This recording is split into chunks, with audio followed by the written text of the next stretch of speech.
Welcome to বঙ্গজয় বন্ধুরা, আশা করি তোমরা সবাই ভালো আছো।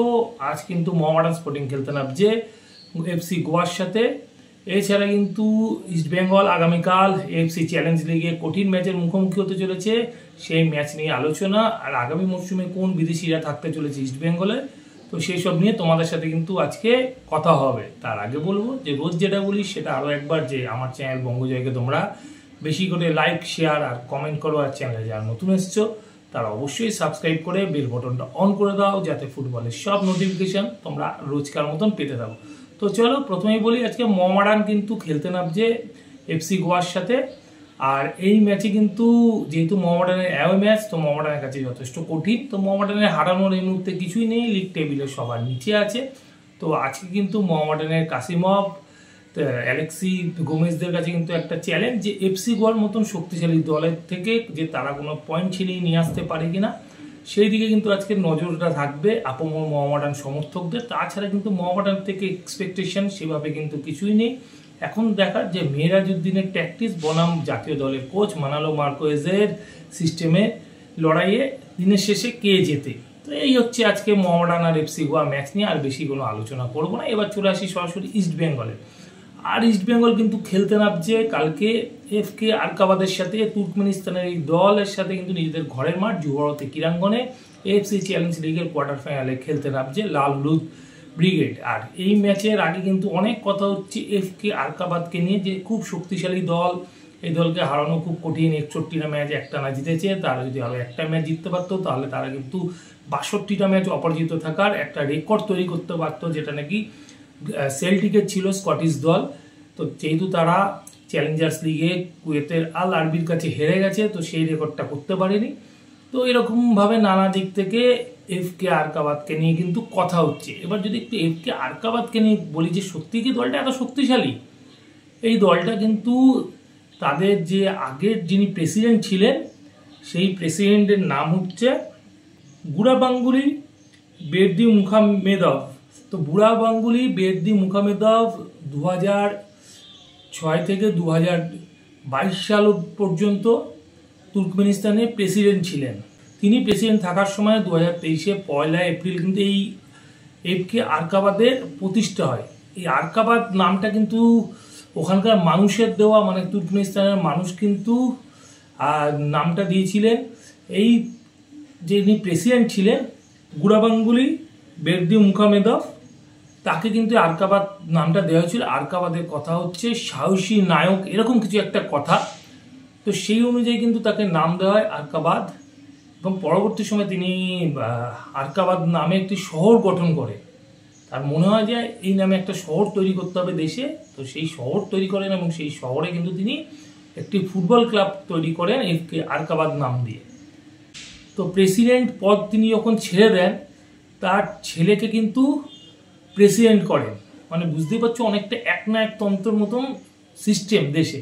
তো তার নিজের ছেলেকে প্রেসিডেন্ট পদে বসান, এবং তিনি ওই সময় নিজের শহরে ফুটবল টিমটা কিন্তু তৈরি করেন। এবং সেই ফুটবল টিম তৈরি করার পর তুর্কমেনিস্তান লিগে সেই ফুটবল টিমের আত্মপ্রকাশ ঘটে। এবং আত্মপ্রকাশ ঘটার পর কিন্তু 2023 এবং 2024 দুটো মরশুমেই তারা তাদের দেশের সর্বাধিক লিগ জিতেছেন, সুপার কাপ জিতেছে, দেশের যে তুর্কমেনিস্তান কাপ হয় সেই কাপ জিতেছে। মানে একাধিক টুর্নামেন্ট কিন্তু তারা চ্যাম্পিয়ন হয়ে গেছে।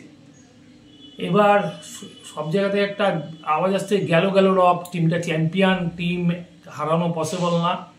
হ্যাঁ, আর এমনভাবে চ্যাম্পিয়ন যে সব ম্যাচ তারা জিতেছে, কোনো ড্র নেই, কিছু নেই, অপরাজিত চ্যাম্পিয়ন, গোল ডিফারেন্স 136। ভাবা যায় বিশ্ব ফুটবলে এরকম আর কোনো টিম আছে কিনা? রিয়াল মাদ্রিদ, বার্সেলোনা থেকে শুরু করে Bayern Munich, Manchester United, Arsenal, Chelsea, Manchester সিটির মতন দলও কিন্তু এই রেকর্ড করতে পারেনি।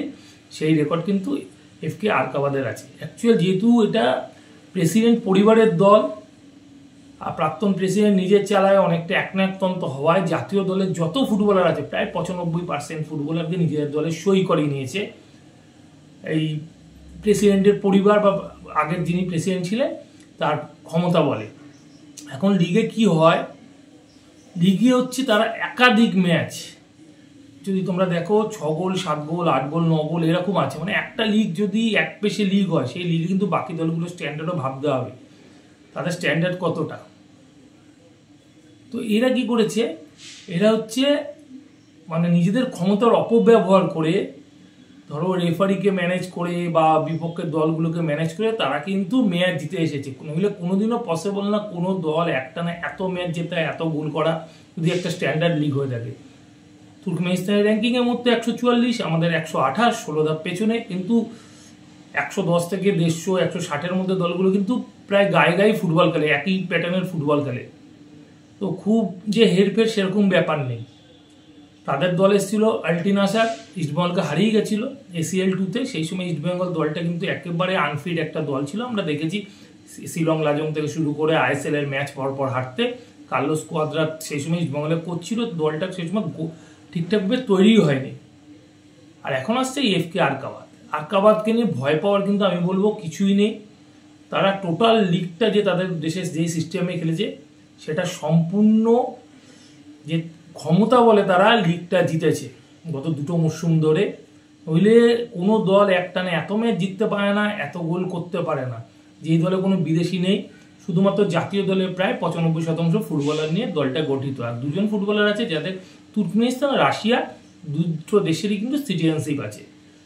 তো যেভাবে ভয় দেখানো হচ্ছে না, মানে AFK আরকাবাদ এত শক্তিশালী, এই ভয় পাওয়ার কিছু নেই। ইস্টবেঙ্গল এই মুহূর্তে যে ফর্মে খেলছে বা যেভাবে নিজেদেরকে কামব্যাক করেছে, যদি ঠিকঠাকভাবে খেলতে পারে ইস্টবেঙ্গল, এই ম্যাচ অবশ্যই নিজেদের ঘটনাটা অন্তত 2 গোলে জেতা উচিত। কেননা এটা AFC টুর্নামেন্ট, আশা করা যায় রেফারি ঠিকঠাকই হবে। তো ইস্টবেঙ্গলের আগামীকাল ম্যাচে কিন্তু ইস্টবেঙ্গলের আনোয়ারকে পাওয়া যাবে না। আনোয়ারের চোটের জন্য হয়তো শুধু আগামীকাল কেন, যে অ্যাওয়ে ম্যাচ আছে 12 তারিখ তুর্কমেনিস্তানের মাঠে AFK আরকাবাদের সাথে, সেই ম্যাচেও আনোয়ারকে পাওয়া যাবে না। নন্দকুমারকেও সম্ভবত কালকের ম্যাচে পাওয়া যাবে না। এছাড়া কিন্তু কালকে দিমিত্রি দিয়ামান্তিকসকে কালকে খেলাতে পারবে, যেহেতু এটা AFC টুর্নামেন্ট। তো ISL এর রেড কার্ড কোনো কাজে আসবে না। ক্লেটন সিলভাও ফিট হয়ে গেছে, রিচার্ড সেলিসকেও খেলাতে পারবে। এবং ইস্টবেঙ্গলে এই মুহূর্তে যতজন বিদেশি আছে, মেসি বাউলি থেকে শুরু করে হেক্টর ইউস্তে, সাউল ক্রেসপো, কাল কিন্তু সবাইকেই ইস্টবেঙ্গল ট্রাই করতে পারবে। যেহেতু AFC টুর্নামেন্ট, বিদেশি খেলানোর ব্যাপারে কোনো বাধ্যবাধকতামূলক নেই যে এতগুলো বিদেশি খেলাতে হবে, এতগুলো। তো কালকে মোটামুটি ইস্টবেঙ্গল আনোয়ার আলীকে আর নন্দকুমারকে বাদ দিয়ে মোটামুটি পুরো টিমই কালকে ইস্টবেঙ্গল পাচ্ছে এবং খেলতে নামবে। ক্লেটনও কালকে হয়তো আমরা দেখতে পারি, ক্লেটনকে যদি চমক থাকে প্রথম থেকেই খেলাতে পারে কোচ, বা পরেও নিয়ে আসতে পারে। তো কালকে কিন্তু ইস্টবেঙ্গল অলমোস্ট সব বিদেশিকেই খেলানোর সুযোগ পাবে। সেই দিক থেকে দেখতে গেলে ইস্টবেঙ্গলের জন্য ভালো। আর ইস্টবেঙ্গলকে যখন যেটা খারাপ সেটা হচ্ছে 10 দিনের মধ্যে 4টে ম্যাচ খেলে, এবং লাজংয়ের সাথে যে ম্যাচটি আছে 8 তারিখ, সম্ভবত সেদিনকার ইস্টবেঙ্গল প্রথম দলের ফুটবলারদেরকে খেলানোর ঝুঁকি নেবে না ইস্টবেঙ্গল কোচ অস্কার ব্রুজো। যেহেতু আর সুপার 6-এ যাওয়ার সম্ভাবনা নেই, সেই জন্য আর লাজং ম্যাচে প্রথম দল নামানোর ঝুঁকি নেবে না। পরের ম্যাচের কথা চিন্তা করে AFK আরকাবাদে, হ্যাঁ AFK আরকাবাদে মাঠে গিয়ে খেলাটা ইস্টবেঙ্গলের কাছে চ্যালেঞ্জ হতে পারে, কারণ ওখানে 6-7 ডিগ্রি ঠান্ডার মধ্যে অবশ্যই একটা চ্যালেঞ্জিং ম্যাচ। AFK আরকাবাদের নিজস্ব যে 3000 স্টেডিয়াম আছে, মানে দর্শক আসনে, সেই মাঠে খেলা। পুরো শহর সেদিনকে মাঠে খেলা দেখতে আসে, 1300 লোক গ্যালারি ভর্তি করে থাকবে।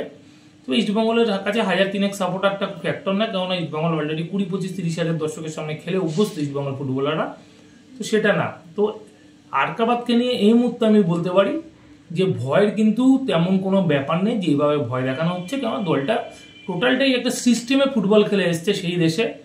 এবং যখন AFC-তে এসছে তারা আলআরবির কাছে হেরেছে, মালদ্বীপের মাজিয়ার কাছে তারা 1 গোলে হারতে হারতে 2-1-এ কোনো রকমের ম্যাচটা জিতেছে।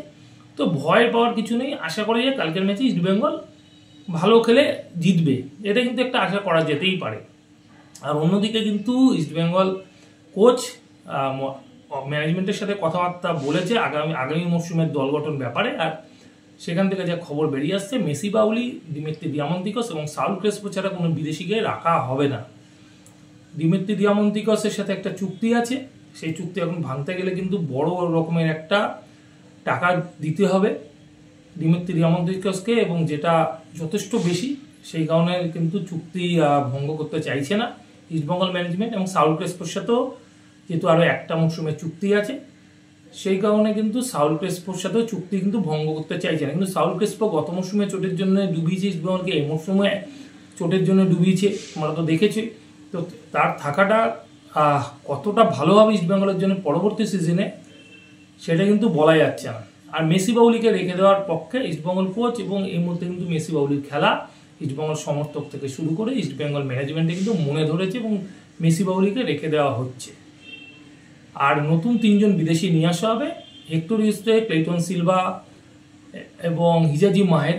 এই 3 ফুটবলারকে কিন্তু রাখা হচ্ছে না। আর মাদিতালালের সাথে চুক্তি থাকলো, যেহেতু মাদিতালাল একটা বড় রকমের চোট আছে এবং তার ফিট হতে হতে হয়তো ডিসেম্বর হয়ে যাবে 2025-এর বা 26-এর জানুয়ারি।